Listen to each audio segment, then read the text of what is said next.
স্বাদবদলের রান্নাঘরে সকলকে স্বাগত। আজকে আমি একটা রেসিপি করব, তা হলো কলার পাতায় পমফ্রেট মাছের পাতুরি। তা এই পাতুরি করার জন্য যে যে উপকরণগুলো লাগবে সেইগুলো আমি আপনাদের দেখাচ্ছি। এখানে আমি 550 গ্রাম পমফ্রেট মাছ নিয়েছি, কেটে ভালো করে ধুয়ে গাটা একটু চিড়ে দিয়েছি। সব মাছগুলোর গাটা একটু চিড়ে দিয়েছি। এতে হালকা একটুখানি নুন আর হলুদ একটুখানি মাখিয়ে রেখেছি। এবারে নিয়েছি 50 গ্রাম কালো সর্ষে এবং সাদা সর্ষে মিশিয়ে 3 চামচ পোস্ত, 3টে কাঁচা লঙ্কা দিয়ে আমি এইটা বেটে রেখেছি। আর লাগবে হলুদ, একটুখানি লঙ্কার গুঁড়ো, নুন, কাঁচা লঙ্কা। আর লাগবে সর্ষের তেল স্বাদ মতো, একটুখানি চিনি। সর্ষের তেল স্বাদ মতো, একটুখানি চিনি। এবারে আমি এই মাছটা সমস্ত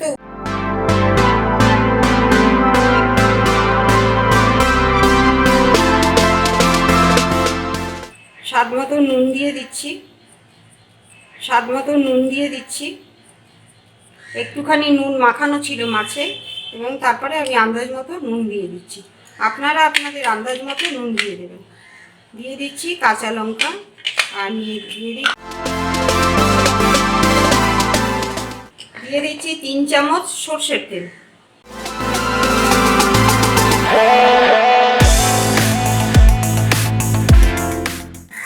এবারে আমি সমস্ত উপকরণ দিয়ে এবারে আমি এটা হাতের সাহায্যে মেখে নেব ভালো করে।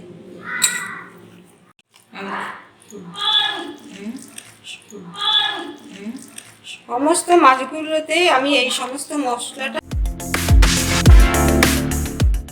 এবার আমি এই কলার পাতায় আমি সমস্ত মাছটা দিয়ে দেব। মাছটা সাজিয়ে দিয়ে দেবো সুন্দর করে।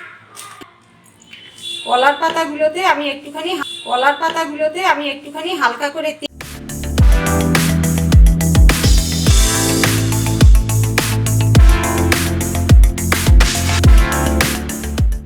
এবারে সমস্ত মাছগুলো আমি কলার পাতায় সুন্দর করে সাজিয়ে দিচ্ছি।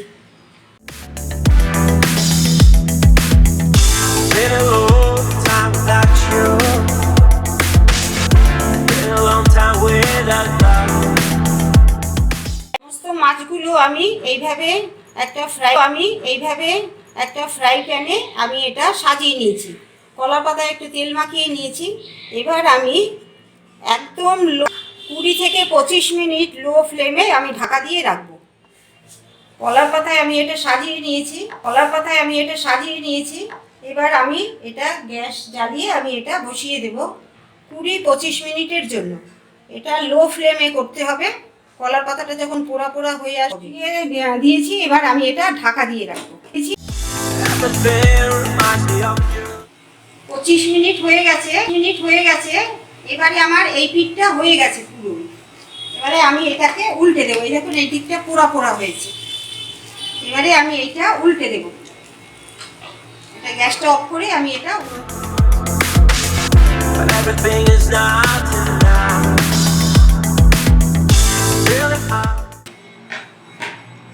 এবার এটা আমি উল্টে দিচ্ছি, দিয়ে এটা আবার গ্যাসে বসাবো ওই দিকটা হওয়ার জন্য। পমফ্রেট পাতুরি হয়ে গেছে। এবার আমি এটা নামিয়ে নিয়ে এবার আমি এতে একটুখানি সর্ষের তেল একটুখানি ছিটিয়ে দেব। যে কোনো সর্ষের রান্নাতে একটুখানি কাঁচা তেল দিলে কিন্তু স্বাদ অনেক।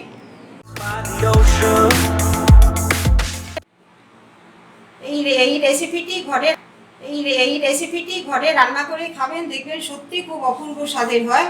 গরম ভাতে এটা খুব ভালো লাগবে খেতে। আর আমার এই রান্নাটা যদি আপনাদের ভালো লাগে তাহলে লাইক করবেন, শেয়ার করবেন, সাবস্ক্রাইব করবেন, আর পাশে থাকা বেল আইকনটি ক্লিক করে অল প্রেস করবেন। ধন্যবাদ। আবার দেখা হবে।